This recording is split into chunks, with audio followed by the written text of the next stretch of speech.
Hello friends, कैसे आप लोग। तो चलिए मैं आज आपके सामने एक नया लेसन लेके आया हूं और मैं स्टार्ट करूं उससे पहले आप लोगों को एको लॉ चैनल पे स्वागत करता हूं और आप लोगों से रिक्वेस्ट करूंगा कि आप लोग अपने फ्रेंड सर्कल में लोगों के साथ में, दोस्तों के साथ में, डिपार्टमेंटल लोगों के साथ में शेयर करते रहिए, लाइक करते रहिए और आपके डिपार्टमेंटल एग्जामिनेशन को क्वालिफाई करने में मैं अपने तरफ से जितना कंट्रीब्यूट कर सकता हूं मैं ज़रूर करूंगा। चलिए आज मैं आप लोगों को इनकम टैक्स लॉ के बारे में बताऊंगा और न्यू इनकम टैक्स में क्या ऐसे ऐसे प्रोविजंस आए हैं जिससे कि आपको एक क्लैरिटी हो सके कि हमें क्या याद रखना है अपने मल्टीपल चॉइस क्वेश्चन के रिस्पेक्ट में, है ना। तो चलिए सबसे पहले हम ये बताना चाहते हैं कि न्यू इनकम टैक्स एक्ट जो आया है वो 2026 है। IT act 2026। इससे रिलेटेड क्वेश्चंस क्या क्या आएंगे आपके मल्टीपल चॉइस क्वेश्चन में, ये आप ध्यान रखिएगा और मैं हाईलाइट भी कर रहा हूँ। सबसे पहले ये आएगा कि न्यू इनकम टैक्स जो 2026 में आया है वो कब से अप्लीकेबल है। तो ये विथ इफेक्ट फ्रॉम 1 अप्रैल 2026 है।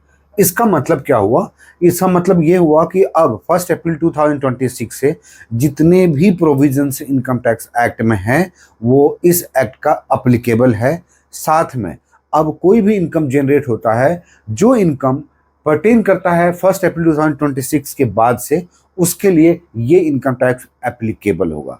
It means that after 1 April 2026 any income is being generated by you और us that will be tax as per new provisions as per new act 2026।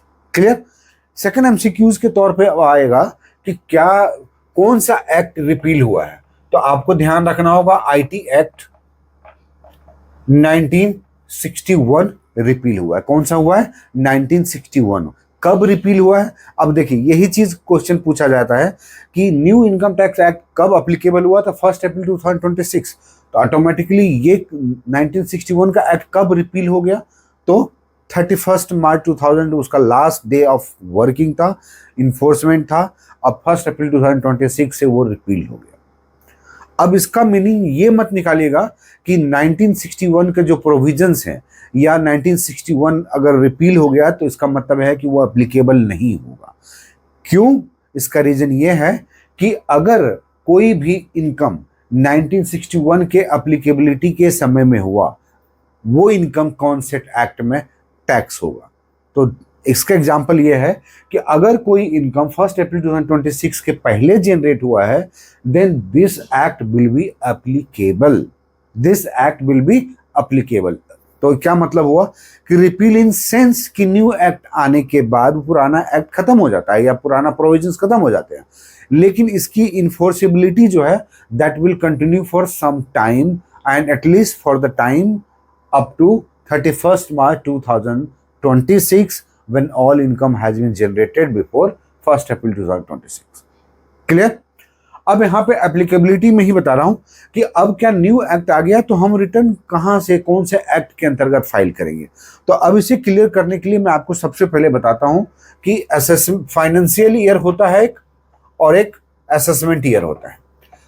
Financial year मतलब क्या होता है? जिस finance year में, जिस accounting year में, जिस पीरियड, फाइनेंशियल ईयर मतलब एक साल का पीरियड 31 मार्च जैसे एंडिंग होता है तो 1 अप्रैल 2025 से लेके 31 मार्च 2026 तक ये एक फाइनेंशियल ईयर हुआ। करेक्ट। तो 1 अप्रैल 2005 से 31 मार्च 2026 ये फाइनेंशियल ईयर हुआ। अब चूंकि हम 1961 की बात कर रहे हैं फिलहाल, क्योंकि ये इनकम कब जनरेट हुआ? 1 अप्रैल 2026 के पहले। So applicability will be of this act and when this act is applicable so in that act there is a provision of assessment year. So what is assessment year? तो financial year के just बाद assessment year कहलाता है। तो अगर ये financial year 25-26 हुआ तो इसके लिए असेसमेंट ईयर हम इसे 26-27 कहेंगे। क्यों असेसमेंट ईयर बाद? क्योंकि इसकी टैक्सेबिलिटी 25-26 में जो इनकम जनरेट हुआ उसकी टैक्सेबिलिटी हम लोग वेरीफाई करते हैं, इंक्वायरी करते हैं, चेक करते हैं, असेसमेंट करते हैं वो 26-27 असेसमेंट ईयर कह के। राइट। तो इसीलिए ये असेसमेंट ईयर, तो ये दो असेसमेंट, फाइनेंशियल ईयर और असेसमेंट ईयर का जो प्रोविजन था 1961 में था। इससे साफ जाहिर होता है कि अगर 1 अप्रैल के पहले कोई भी इनकम जनरेट हुआ, मतलब 1 अप्रैल 2025 से 31 March 2026, that will be the financial year, and for that assessment year will be 26-27, and if assessment year is still existence for the previous year, it means that return will be filed for or under old act. Old act means IT act 1961। तो कोई भी आज के date में आप हम सब जो भी रिटर्न फाइल करेंगे 31 मार्च 2026 तक के इनकम के लिए, वो हमारे लिए पुराना एक्ट एप्लीकेबल होगा। क्लियर? चलिए, अब हम इस बात को ध्यान रखते हैं और इसी चीज को न्यू एक्ट में इसे हटा दिया गया। अब वहां पे न्यू एक्ट में फाइनेंशियल ईयर और असेसमेंट ईयर नहीं होता है। तो हम न्यू एक्ट की बात करते हैं। न्यू एक्ट में क्या क्या चीज आया है, तो सबसे पहले ध्यान रखिएगा कि new act has provided a very simple and simplistic approach in the act. जितने भी थे न्यू एक्ट में, जितने भी चीज आए हैं, वो सारे के सारे बहुत ही सिंपल सोबर लैंग्वेज में दिया गया है। अगर फीचर की बात करें तो हम सिंपलिस्टिक टर्म यूज करेंगे, स्मूथनेस यूज करेंगे, इजी लैंग्वेज यूज करेंगे, या ऑर्गेनाइजेशन शब्द यूज करेंगे। इसका मतलब क्या हुआ कि न्यू एक्ट जो है सिंप्लीफाइड वर्जन में है, सिंपल लैंग्वेज में है, ऑर्गेनाइज्ड वे में है, राइट। और सेक्शंस जो कॉम्प्लेक्स में होता था या कॉम्प्लेक्सिटी में होता था, जो लेंदी हुआ करता था, उसे और भी छोटा कर दिया गया। करेक्ट? फर्स्ट। सेकेंड इंपॉर्टेंट चीज है कि जो 1961 में प्रोविजन हुआ करता था कि पर्टिकुलर कोई भी सेक्शन में क्लॉजेज हुआ करते थे, प्रोविजो का प्रोविजो, एक्सेप्शंस, राइट, इन सारे चीज को हटाकर अब यहाँ पे सिंप्लीफाइड वे में कहा गया कि इसे एक पर्टिकुलर सेक्शन के टर्म पे जानेंगे और उसके सब क्लॉजेज भी होंगे थोड़ा बहुत, लेकिन प्रोविजो जो है कंप्लीटली एक न्यू सेक्शन में कन्वर्ट कर दिया गया। तो इस तरह से इसे एक सिंपल वे में कन्वर्ट किया गया। सिंपल लैंग्वेज की बात अगर करें तो जो पुराना एक्ट था या है अभी भी, जिसको आप पढ़ेंगे तो आपको लगेगा कि बहुत ही लीगल पेज है, ट्विस्टिंग है, मतलब बहुत ही ज्यादा टफ होता है पढ़ने में। लीगल लैंग्वेज जब भी हम लोग पढ़ते हैं तो थोड़ा सा बैकफुट पे जाने की कोशिश करते हैं, ऐसा लगता है यार बहुत ही, है ना। लेकिन वो चीज को हटा के इसे सिंप्लीफाइड और सिंपल लैंग्वेज में, इजी लैंग्वेज में कर दिया गया। थर्ड इंपॉर्टेंट थिंग है ऑर्गेनाइजेशन। अगर पुराने एक्ट को पढ़ेंगे तो वहां पे बहुत सारे ऐसे प्रोविजन है स्कैटर्ड वे में है ना। एग्जाम्पशन की बात करेंगे तो कोई एग्जाम्पशन चैप्टर 6A में आप डिडक्शन देखेंगे तो कहीं चैप्टर 2 में दिखेगा। तो इसी तरह से और अलग अलग सेक्शन का अलग अलग प्रोविजन है। कहीं पर लॉन्ग टर्म की बात यहाँ करते हैं तो टैक्सेशन की बात कहीं और कर रहे हैं। तो ये सारे प्रोविजन जो है स्कैटर्ड वे में जो था उसे रीऑर्गेनाइज करके, सिंप्लीफाइड करके इसे एक पर्टिकुलर जगह पे एक फिक्स प्लेस दिया गया है या इसे टेबुलेट कर दिया गया, राइट। तो इसको चैप्टर वे में एक ही जगह पे ऑर्गेनाइज किया गया। फोर्थ पॉइंट है कि टेबुलेशन का इस्तेमाल यहाँ पे बहुत जगह पे हुआ है। इसका मतलब ये होगा जैसे हम लोग 194 सेक्शन पढ़ते थे कि टीडीएस टैक्स डिडक्शन वगैरह जो होता था, उसमें आप देखिएगा मल्टीपल बहुत सारे सेक्शन थे। तो यहाँ पे वो ऐसे सेक्शन हैं, लेकिन ना इसे एक टेबल फॉर्मेट में बहुत जगह पे रिप्रेजेंट किया गया ताकि हम एक सेक्शन को लाइन में, लैंग्वेज में ना पढ़ के एक टेबुलेटेड फॉर्म में पढ़ेंगे तो हमें इजी हो जाएगा रिमेंबर करने के लिए, राइट। नेक्स्ट पॉइंट है कि ओल्ड एक्ट जो है वो कितना सेक्शन था।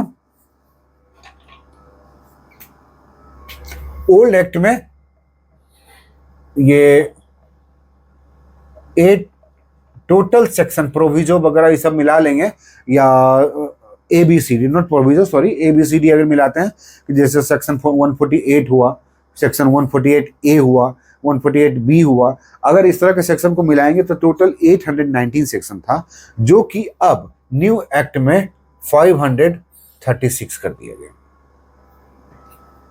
क्लियर? तो 536 कर दिया गया। अब उसी तरह से चैप्टर शेड्यूल की बात करते हैं या चैप्टर की बात करते हैं। मैं पहले शेड्यूल की बात कर लेते हैं।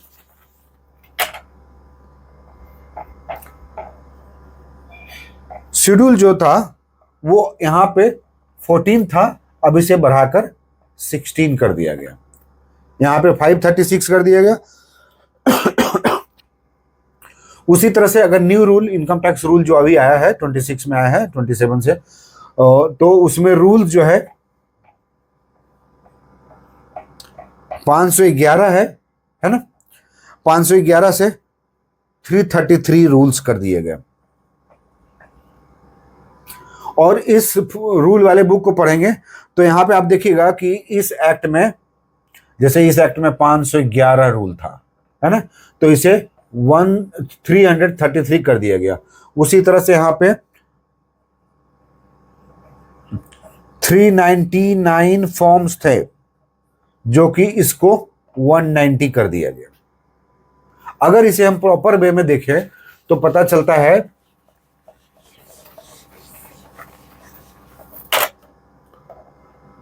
ओल्ड एक्ट, न्यू एक्ट, यहां पे 81 सेक्शन की बात करते हैं, 81 तो यहां पे 536। शेड्यूल की बात करते हैं तो यहां पे 14 था, यहां पे 16 कर दिया गया। अब नए रूल में जहां पे आप देखिएगा 511 रूल था, अब इसमें 333 कर दिया गया। अगर फॉर्म्स की बात करेंगे, डिफरेंट टाइम्स का फॉर्म्स होते हैं ना भरने के लिए, उस फॉर्म की बात करते हैं तो यहाँ पे 399 था जो कि 190 हो गया। क्लियर? तो ये कुछ ऐसे डिफरेंसेस हैं जो स्पेशल फीचर है या कैरेक्टरिस्टिक है न्यू एक्ट का, जिसको आप ध्यान रखिएगा। एक इंपॉर्टेंट टर्म है जो कि मैं आप लोगों को बता देना चाहता हूं, वो आया है टैक्स ईयर। टैक्स ईयर को ध्यान रखिएगा। टैक्स ईयर मतलब क्या होता है? हम लोगों ने देखा ओल्ड एक्ट में FY AY, है ना, तो ये न्यू एक्ट में आया है टैक्स ईयर। अब टैक्स ईयर किसको कहते हैं? तो अगर टैक्स ईयर में जो हम प्रीवियस ईयर बोला करते थे पुराने एक्ट में सेक्शन 3 में, वही चीज ये टैक्स ईयर है।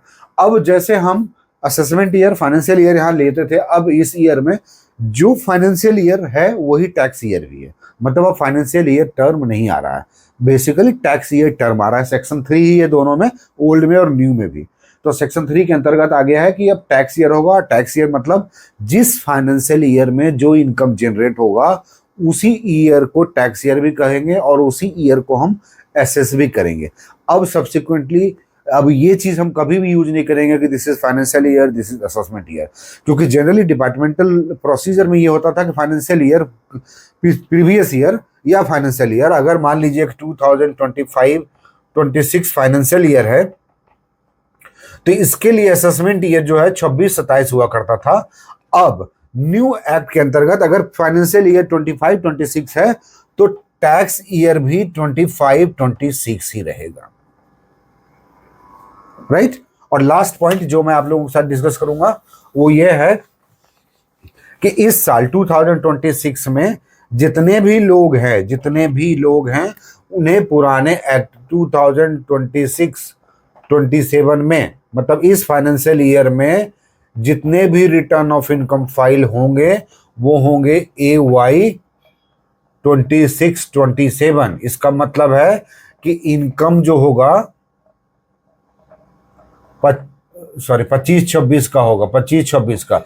ये आपके MCQs में ट्विस्ट करके पूछा जा सकता है कि अभी जो 26-27 फाइनेंशियल में जो रिटर्न फाइल होगा वो कौन से ईयर का इनकम के लिए रिटर्न फाइल होगा। तो ये फाइनेंशियल ईयर 25-26 के लिए होगा, क्योंकि न्यू एक्ट एप्लीकेबल तो हुआ है लेकिन उसके लिए वो टैक्स ईयर लिख रहा है और टैक्स ईयर का इनकम ही जो 1 अप्रैल से जनरेट होगा उसके लिए है। मतलब अगर बोला जाए दूसरे टर्म में कि न्यू एक्ट के अंतर्गत सबसे पहला टैक्स ईयर का रिटर्न फाइल होगा तो वो कौन सा होगा? फर्स्ट ईयर का जो टैक्स ईयर का रिटर्न फाइल होगा वो कौन सा होगा? वो होगा 26-27।